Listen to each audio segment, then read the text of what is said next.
Assalamualaikum warahmatullahi wabarakatuh. Hai teman pemilih, apa kabar? Selamat berjumpa kembali di Burga Demokrasi Podcast KPU Kabupaten Lombok Barat. Bagi Anda yang baru saja menemukan channel ini, saya ucapkan selamat datang di Burga Demokrasi ini. Teman pemilih akan mendapatkan informasi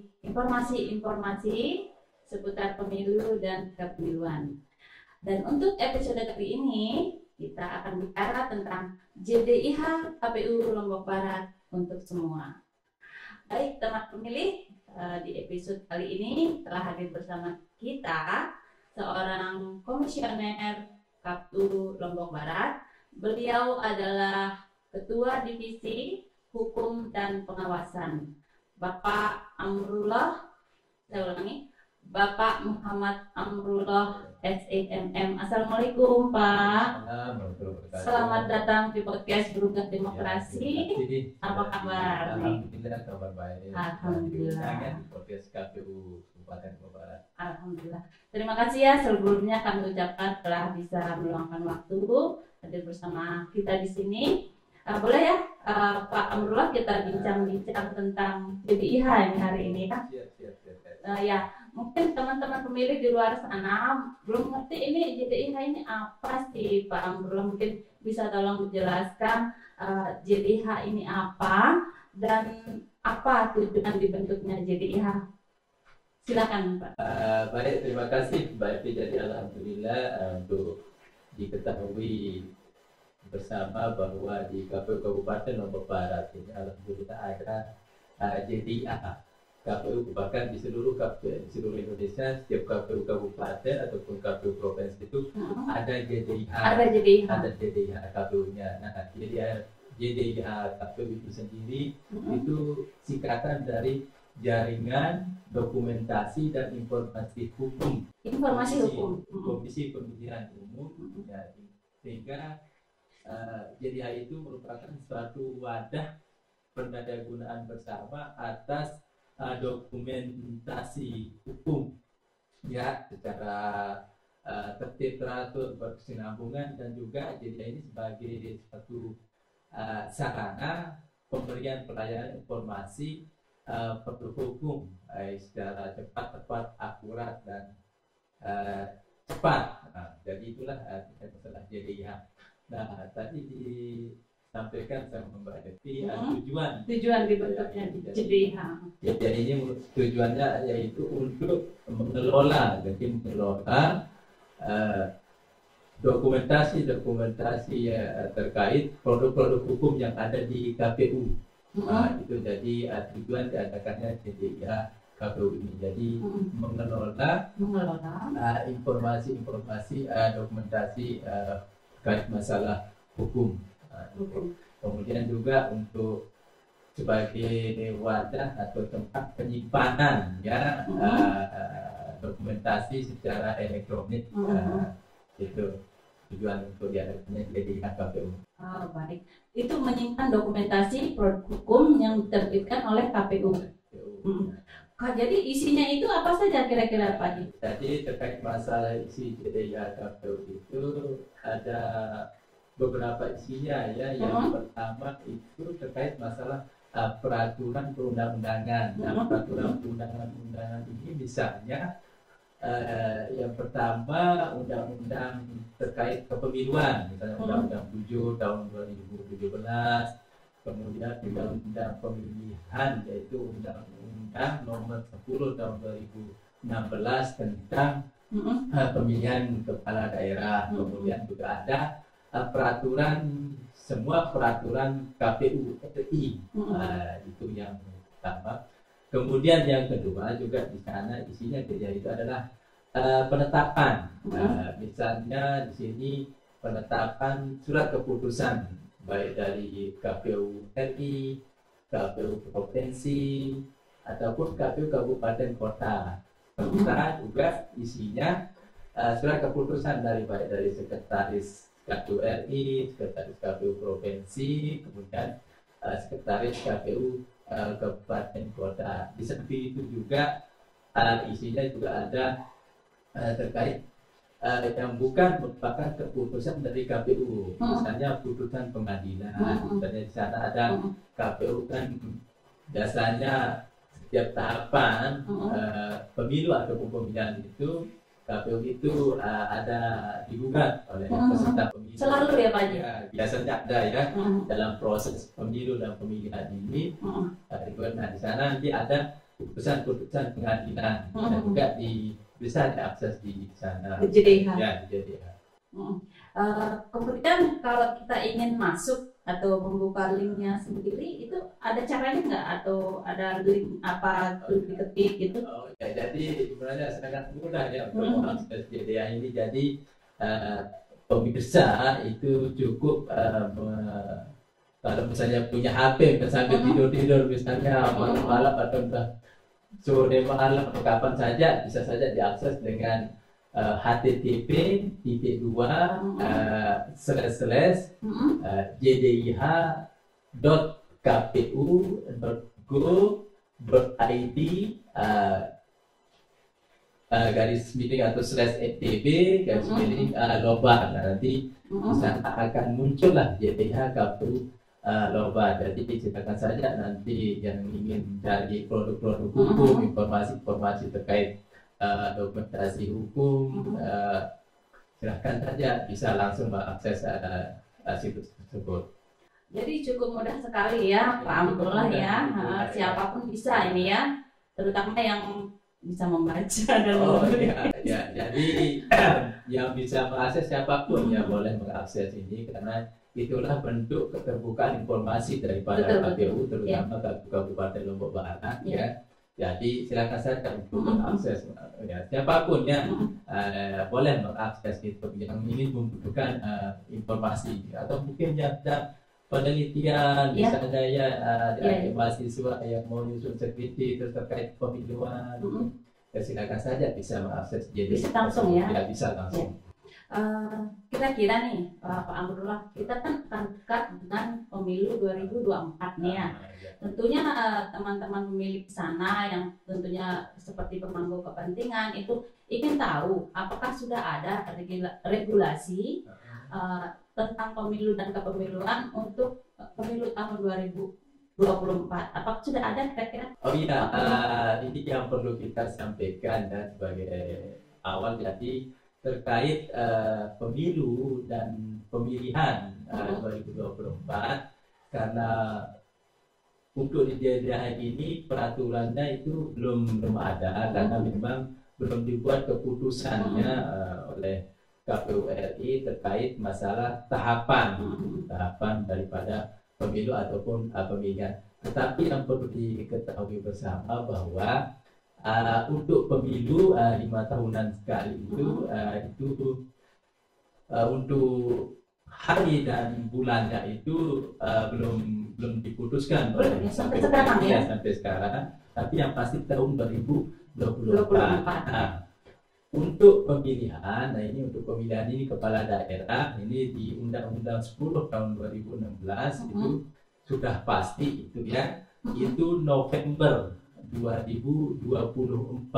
Nah, pemilihan kepala daerah serentak. Jadi pemilihan kepala daerah ini serentak di bulan November tahun 2024. Nah, ini yang mungkin teman-teman partai juga masyarakat juga harus tahu ya. Catat ya. Dicatat dan persiapkan ya, mulai dari sekarang ya, serta jadi untuk pilkada baik itu gubernur, bupati ataupun wali kota itu November 2024. Mengenai hari dan tanggal itu belum diputuskan. Jadi kami dari KPU Kabupaten Lombok Barat itu siap melaksanakan semua tahapan yang sudah diputuskan oleh KPU RI. Ya. Pak Haji tadi bilang seperti yang Pak Amrullah sampaikan, kan ada peserta pemilu untuk bersiap-siap di pemilihan mendatang ya. Nah, bisa dikasih bocoran enggak lagi nih Pak Amrullah, persyaratan peserta pemilu untuk pemilihan ini kira-kira apa saja? Bisa enggak dikasih? Baik, jadi perlu kita tahu bersama. Jadi peserta pemilu ataupun pemilihan itu ada dua ya. Yang pertama pesertanya itu partai politik. Yang kedua itu pesertanya perseorangan, baik pemilu ataupun pemilihan. Nah, pemilu misalnya, saya bicara pemilu dulu.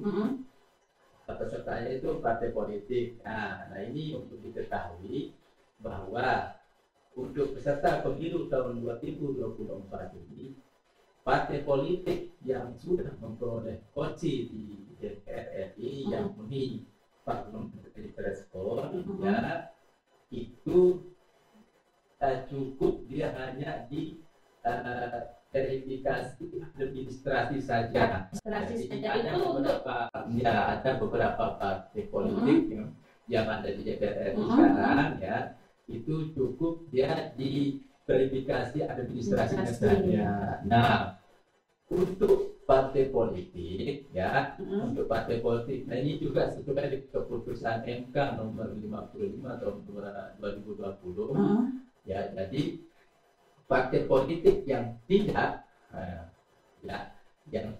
memiliki kursi di DPR RI, tetapi dia memiliki kursi di DPRD provinsi ataupun partai politik yang memiliki kursi di DPRD kabupaten kota, maupun partai politik yang sama sekali belum ya, artinya yang baru lah ya, baru akan mendaftar, akan ikut pemilu 2024 itu harus dia, partai tersebut harus verifikasi administrasi, kemudian diverifikasi faktual. Nah, verifikasi administrasinya misalnya keanggotaannya, misalnya dia serahkan ditanya anggotanya bisa ini 100 orang. Nah, verifikasi faktualnya, itulah yang kita betul tidak ada ini yang 100 orang anggotanya. Itu salah satu contoh sederhana bentuk verifikasi administrasi dan verifikasi faktual. Nah, kemudian untuk masalah pemilihan kepala daerah,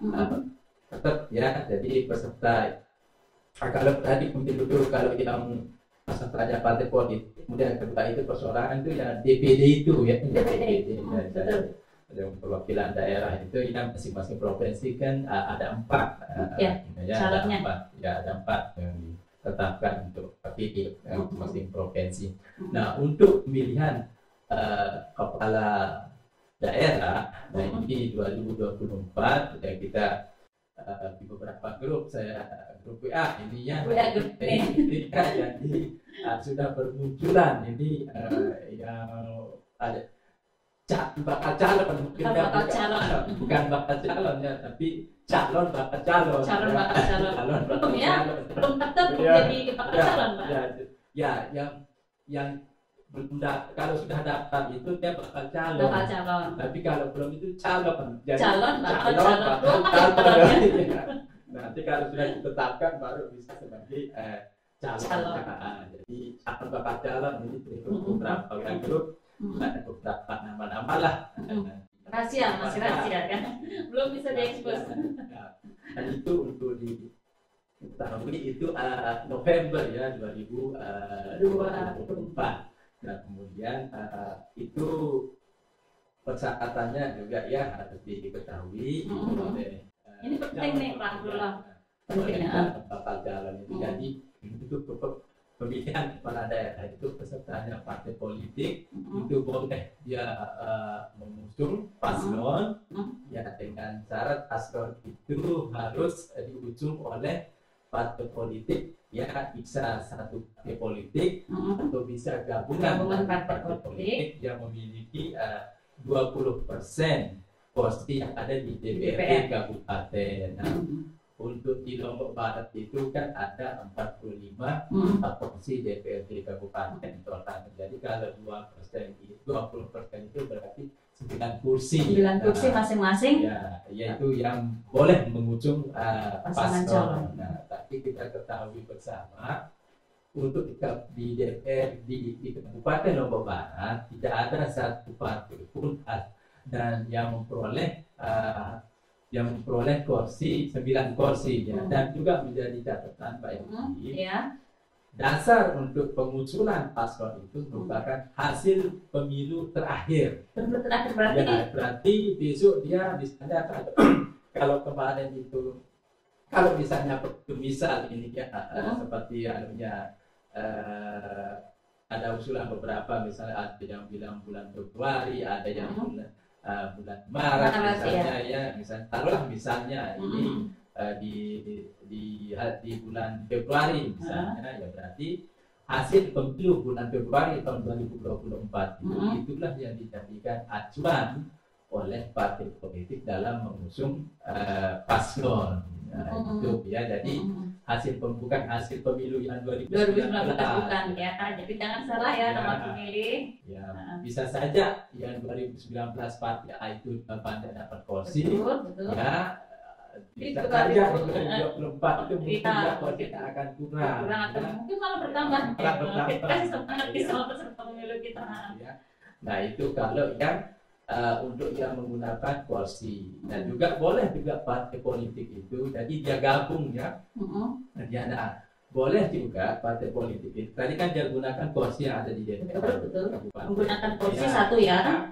Boleh dia menggunakan perolehan jumlah suara sah. Suara sah yang diperoleh partai tersebut. Hitungannya ada kan? Ada. Jadi itu syaratnya 25% dari total suara sah yang ada di Kabupaten Lombok Barat. Nah, jadi boleh menggunakan suara sahnya. Jadi boleh dia gabung-gabung lah. Tadi kan tidak ada partai yang memperoleh 9 kursi. Begitupun juga tidak ada partai yang memperoleh 25% dari seluruh total suara sah yang ada di kabupaten yang ada di pemilu kemarin 2019, sehingga gabung dengan partai lain. Jadi kalau partai politik ada dua cara, dia menggunakan kursi yang ada di DPRD kabupaten ya, perolehan kursinya, atau dia menggunakan perolehan suara sahnya pada saat pemilu terakhir. Nah itu untuk partai politik. Nah kemudian untuk perseorangan, ya itulah yang peserta perseorangan ini bisa dia menggunakan KTP, dan ini penentuan KTP berdasarkan jumlah DPT.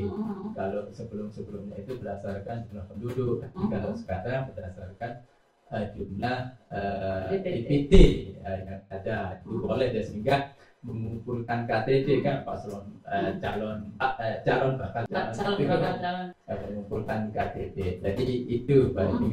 Tertarik tadi Pak Amrullah, calon perseorangan itu ketika dia ingin mencalonkan diri sebagai bakal calon kepala daerah menggunakan KTP. Nah itu berapa persen tuh dari jumlah DPT? Itu 7,5%